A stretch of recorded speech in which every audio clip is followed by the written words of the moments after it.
you said in the conversation that he almost begged you to come back just for the leadership qualities that you have. How much, I mean, you were a leader last year, but how much more responsibility are you taking on this year? Yeah, it's a huge responsibility. I think we've come into this spring just harping on leadership. I mean, we've got a council just directly supposed to drive the culture. I mean, that's the only thing that we're there for, and we've met for hours and hours and days, and a lot of people don't realize how much time you put in whenever you are trying to drive the culture.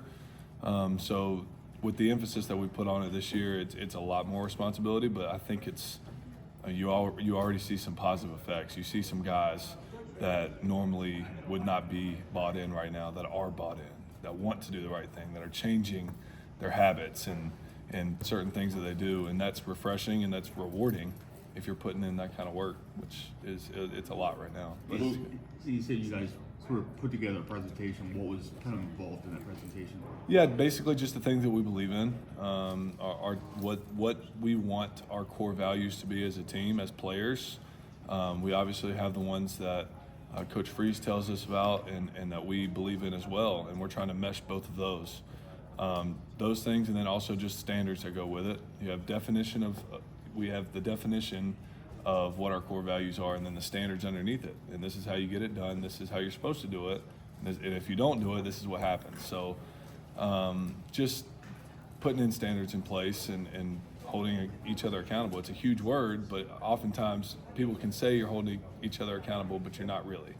And the toughest thing about that is if one person does it, then the other person's got to do it. If one person does it the right way, you can't say, well, this guy, he can't do this, because we're all a team and we're looking out for each other. And guys with that vision in mind, those guys are really driven right now, and they're changing some things around, which is really positive. Luke, we're told the Culture Council doles out stadiums as a punishment for maybe being tardy. How are you guys doing with that? How are the young guys handling kind of the new culture? Yeah, I mean, we don't think of it very much as a punishment. We call it an enrichment, which is we're being enriched. So just trying to make each other better. That's all it is. Just when you don't do something, there's always consequences in life. You guys know that. I mean, you guys with families, and people are dependent on you, and us with Auburn football being the huge brand that it is, and so many people relying on us. You definitely have some people depending on you, so you have to do the right thing, and that's what we're trying to drive here. And yeah, we're trying to enrich guys, which is good. Early impressions of Derek Micks coming in. Great energy, awesome energy. I love it. The offense, everybody in this league has a little bit of the same, this and that, different tweaks, from different families that you're in. But I love the way that we're putting in the offense. Everybody's on the same accord. Everybody's speaking the same language, and he's sharp. He is sharp and he's high energy, and it's really fun to play for him right now. Talked about people being dependent on you and family.